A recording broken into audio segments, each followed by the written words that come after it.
Mange tes morts, une expression qui définit grossièrement Graveyard Keeper, un jeu de type simulation RPG où on doit gérer un cimetière, que j'ai récemment fait en live. Comme ça le jeu vend pas de rêve. Mais attendez, avec les cadavres que vous recevez, vous aurez le choix. Le mettre gentiment dans votre cimetière pour en augmenter la note. Mais qui note un cimetière? Pour savoir si tu reposes bien en paix. Vous pouvez aussi retirer divers morceaux du corps, dont la chair. Et si vous décidez de ne pas garder le corps car vous l'avez massacré, vous pouvez le jeter dans la rivière ou tout simplement le brûler.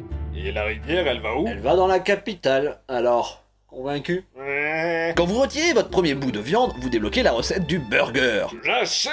Le jeu est aussi riche en récits, surtout si vous avez les DLC. L'histoire raconte comment notre personnage se fait isekai dans un monde de dark fantasy, où il devra gérer ce fameux cimetière. Et c'est au cours de plein de mini-histoires racontées par les habitants qu'on découvrira l'histoire et le passé de ce monde. Et moi, personnellement, j'adore le lore. Le défaut que ça engendre, le jeu parle beaucoup. Vous passerez aussi beaucoup de temps à fabriquer des trucs. Quel genre de truc? De tout. Des planches, des armes, des décorations, des pots, de l'alcool, des potions, des zombies. Et d'ailleurs, si vous avez le DLC Breaking Dead, je vous recommande de faire les zombies pour les tâches monotones.